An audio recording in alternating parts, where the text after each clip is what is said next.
أعوذ بالله من الشيطان الرجيم. بسم الله الرحمن الرحيم. Allahumma salli ala sayyidina Muhammad wa ala alihi wasallam. InsyaAllah tuan-tuan dimulakan Allah SWT. Pagi ini kita sambung lagi dengan hadis Nabi SAW di dalam bab solah. Ya, ini dalam bab solah-solah sunat. Allahumma salli. Sayyidina Abu Hurairah radhiyallahu an meriwayatkan bahawa Rasulullah sallallahu alaihi wasallam bersabda, puasa yang paling afdal selepas puasa Ramadan ialah puasa pada bulan Muharram, dan solah yang paling afdal selepas solah fardu ialah solah pada waktu tengah malam. Allahumma salli. Hadis riwayat Muslim. Hazrat Ilyas bin Muawiyah Muzani radhiyallahu an meriwayatkan bahawa Rasulullah sallallahu alaihi wasallam bersabda, tidak dapat tidak kamu harus tunaikan solah pada waktu malam walaupun sekadar sepemerahan susu kambing. Mana-mana solah yang ditunaikan selepas Isya' dikira sebagai solah malam, iaitu solah tahajud. Hadis riwayat Tabrani Majma' Az-Zawaid. Keterangan, apa-apa sahaja solah yang ditunaikan setelah tidur dikira sebagai tahajud. Setengah ulama berpendapat apa-apa saja solah yang ditunaikan selepas Isya' walaupun sebelum tidur dikira solah tahajud. Sayyidina Abdullah radhiyallahu an meriwayatkan bahawa Rasulullah sallallahu alaihi wasallam bersabda, keutamaan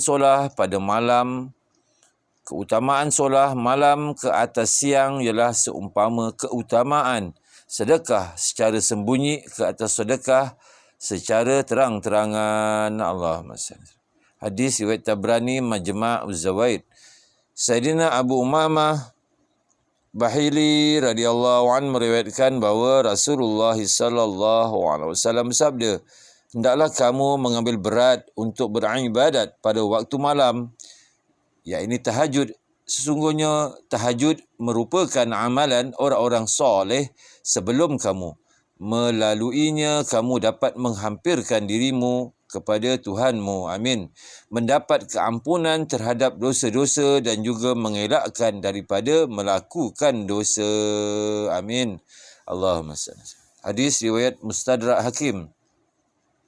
Sayyidina Abu Darda radhiyallahu an meriwayatkan bahawa Nabi SAW bersabda, tiga jenis orang dikasihi oleh Allah Subhanahu wa ta'ala, dan Allah Subhanahu wa ta'ala sangat gembira dengan mereka. Pertama, seseorang yang berperang berseorangan diri semata-mata kerana Allah Subhanahu wa ta'ala setelah teman-temannya yang lain meninggalkan medan perang sehingga sama ada dia gugur syahid ataupun Allah SWT menolongnya dan mengalahkan musuhnya.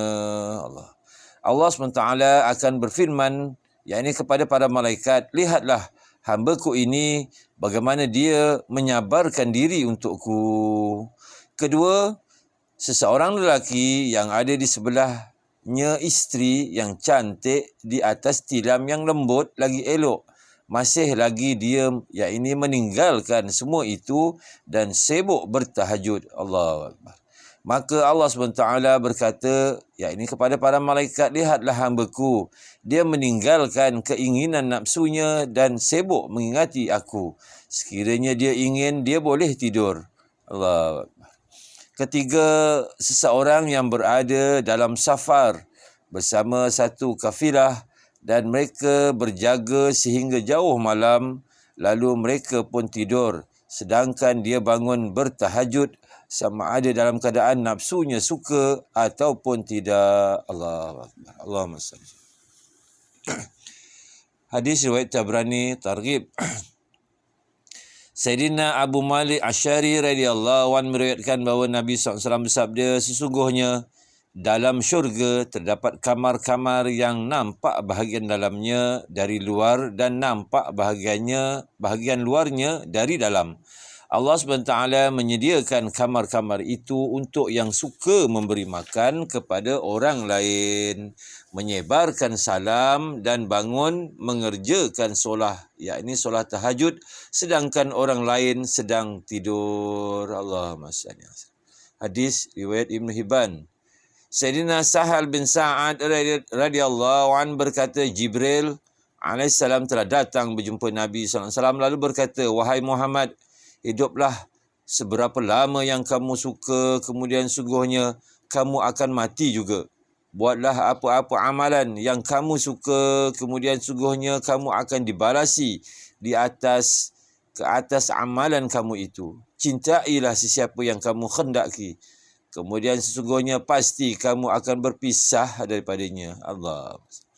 Ketahuilah bahawa sesungguhnya kemuliaan orang mukmin ialah dalam bersolah tahajud dan kehormatan serta ketinggiannya dalam sifat istighnanya daripada manusia.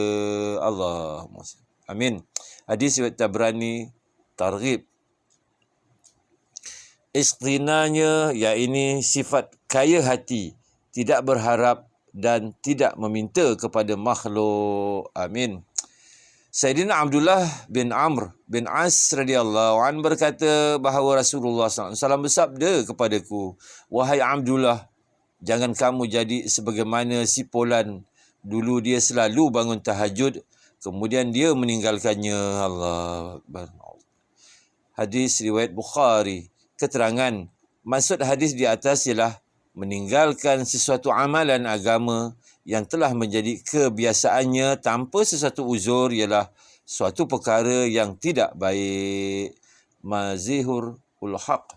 Allahu Akbar. Allahumma salli wa sallim wa barik alaihi. Jadi insya-Allah tuan-tuan yang dimuliakan Allah SWT, mudah-mudahan apa yang kita dengar ini Allah SWT kurniakan kita taufik dan hidayah dapat kita amalkan dan sampaikan insya-Allah. Kita tutup dengan tasbih kifarah. Subhanallah wa bihamdih, subhanakallah wa bihamdika, asyhadu an la ilaha illa anta, astaghfiruka wa atubu ilaik.